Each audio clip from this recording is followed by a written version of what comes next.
सबसे बड़ी मिस्टेक जो स्टूडेंट्स करते हैं, कंट्री सिलेक्ट करते हैं ट्रेंड देख के। मेरा दोस्त रशिया जा रहा है, मैं भी वहीं जाऊंगा। एजेंट ने बोला जॉर्जिया बेस्ट है, कजाकिस्तान बेस्ट है। But MBBS country selection emotion से नहीं, कैलकुलेशन से होता है।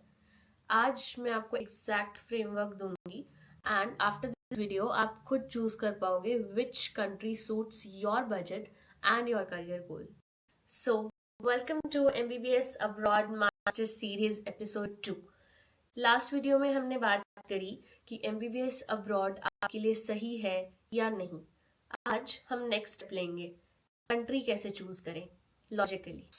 सबसे पहला फिल्टर, बजट। सिर्फ फर्स्ट ईयर की फीस नहीं, total 6 years. Countries broadly 3 budget categories में डिवाइड होती हैं: low budget countries, medium budget countries and high budget countries. तो लो बजट कंट्रीज में आती हैं आपके Uzbekistan, Kyrgyzstan, Kazakhstan, Russia. Medium budget countries में आते हैं जैसे Georgia, China, Nepal, Bangladesh. Higher budget countries भी होती हैं, बट अगर हमारा बजट हायर होता तो हम इंडिया से क्यों नहीं कर लेते एमबीबीएस। तो हम आज एक प्रैक्टिकल रेंज डिस्कस करते हैं। अब इम्पॉर्टेंट ये है कि टोटल बजट में क्या क्या इंक्लूड करना है।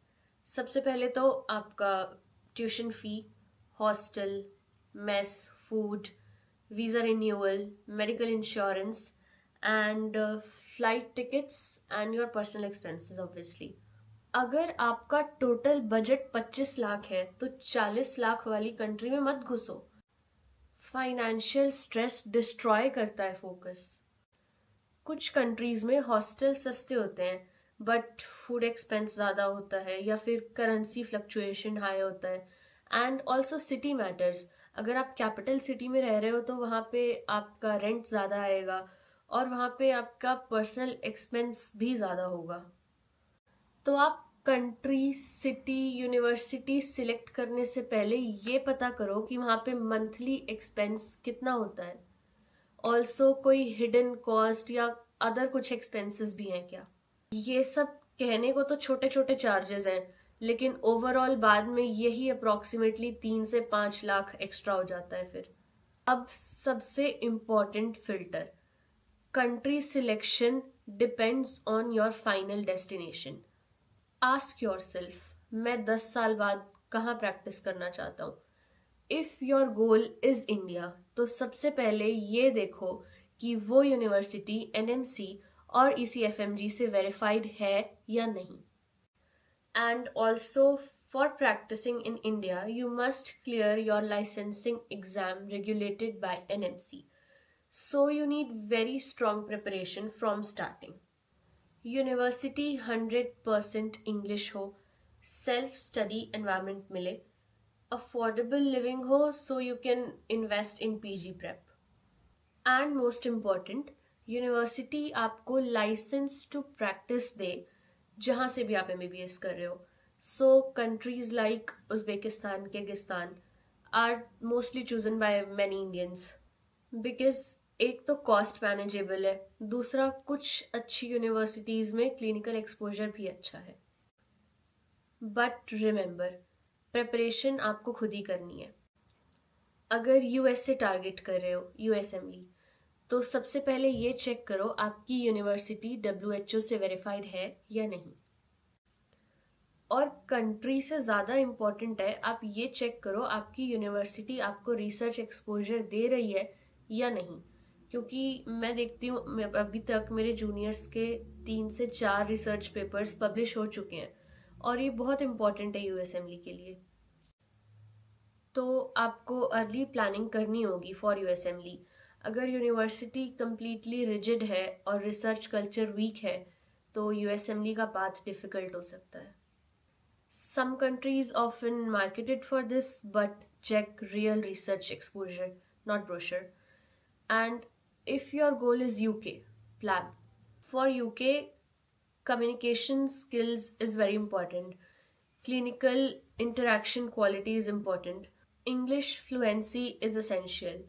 Country जहाँ आपको clinical exposure ज़्यादा मिले, teachers cooperative हो, तो ये आपके लिए beneficial है। एमबीबीएस अब्रॉड के ऑलमोस्ट सभी कंट्रीज में पेशेंट्स लोकल लैंग्वेज ही बोलते हैं, जैसे उज़्बेकिस्तान में उज़्बेक और रशियन, रशिया में रशियन, किर्गिस्तान में किर्गिज एंड रशियन। तो अगर आप लोकल लैंग्वेज सीखने के लिए रेडी हो देन इट्स फाइन, अगर नहीं तो आपका क्लिनिकल एक्सपोजर थोड़ा वीक हो सकता है। कंट्री चूज करते वक्त ये फैक्टर बिल्कुल इग्नोर मत करना। सब कंट्रीज के अंदर यूनिवर्सिटीज भी डिफरेंट होती हैं और वो सारी यूनिवर्सिटीज अच्छी भी नहीं होती और ना ही सब में क्लिनिकल एक्सपोजर अच्छा होता है। अगर गवर्नमेंट हॉस्पिटल के साथ यूनिवर्सिटी का टाई अप स्ट्रांग है तब आपका क्लिनिकल एक्सपोजर अच्छा होगा। तो कंट्री के साथ यूनिवर्सिटी रिसर्च भी नेसेसरी है। Country selection is the step 1 and university selection is step 2। Top mistakes जो स्टूडेंट्स या पेरेंट्स करते हैं कंट्री या यूनिवर्सिटी सिलेक्ट करने से पहले, सिर्फ चीप कंट्रीज देखते हैं, रिलेटिव्स को फॉलो करते हैं, एजेंट के कंपैरिजन चार्ट पे भरोसा करना, करियर गोल क्लियर ना होना और करेंसी फ्लक्चुएशन को इग्नोर करना। Remember, cheap today can become expensive tomorrow. Final summary. Step 1. Decide total 6-year budget. Step 2. Decide your final career goal. Step 3. Check language and clinical exposure. Step 4. Shortlist 2 countries and then compare universities. Simple, logical, structured. No emotions. Country selection life decision है, तो trend follow मत करो, framework follow करो। अगर country गलत decide कर ली तो फिर 6 साल रिग्रेट करोगे कि पढ़ाई अच्छी नहीं है, क्लिनिकल एक्सपोजर अच्छा नहीं है। सो नेक्स्ट एपिसोड में हम बात करेंगे how to choose right university, because country सही हो सकती है बट यूनिवर्सिटी गलत भी हो सकती है। तो अब ये वीडियो के लिए इतना ही। मिलते हैं आपसे MBBS abroad master series next episode में। तब तक के लिए दस विदानिया and like share subscribe for more such videos.